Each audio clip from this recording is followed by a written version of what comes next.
Aujourd'hui, je voulais vous parler de votre potentiel. Oui, on a tous un énorme potentiel, on a un gift, on a tous un talent au fond de nous, on a tous un trésor que chacun d'entre nous doit découvrir. Je vais vous parler de ces personnes qui gâchent leur potentiel, des personnes talentueuses, des personnes intelligentes, mais voilà, they don't show that to the world. Déjà arrivé d'avoir une inspiration, une idée de projet, vous commencez à monter le projet dans votre tête et tout vous paraît clair, c'est le bon projet. Vous n'avez qu'une seule hâte, c'est demain vous vous levez et vous attaquez le projet.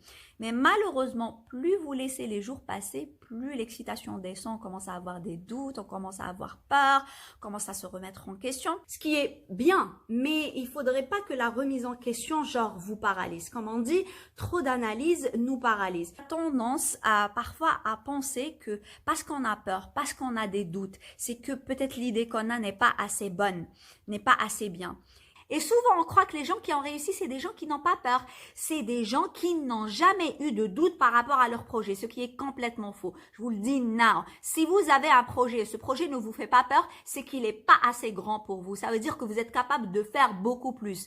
Votre best life, votre meilleure version de vous-même, votre meilleure vie, elle commence là où votre zone de confort s'arrête. Si vous êtes confortable en faisant quelque chose, ça veut dire que vous êtes capable de faire mieux et vous devez faire plus. Donc la meilleure chose à faire pour vaincre cette peur qui vous paralyse, cette peur qui ne vous laisse pas découvrir la meilleure version de vous-même, cette peur qui vous empêche d'avoir la vie de vos rêves, c'est de sortir de votre zone de confort petit à petit. Je vous donne ce challenge. Les prochaines 24 heures, faites quelque chose qui vous met inconfortable. Faites quelque chose qui vous fait peur et au fur et à mesure, vous allez repousser votre zone de confort et votre cerveau va comprendre que cette peur n'a pas toujours raison. En fin de compte, j'avais peur, mais j'ai pu quand même prendre ce risque et il m'est rien arrivé. Du coup, vous allez prendre confiance en vous et la prochaine fois, quand il y aura une grande décision à prendre, un grand plongeon, un gros saut à faire, vous n'allez pas écouter cette peur parce que vous savez qu'elle n'a pas toujours raison.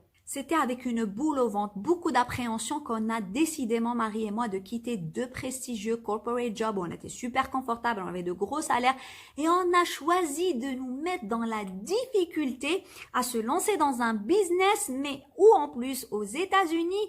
Pourquoi se compliquer l'existence? On se complique l'existence parce que c'est là où on expérimente les meilleures choses. C'est parce que c'est là où se trouve votre meilleure vie et c'est là où se trouve votre meilleur vous.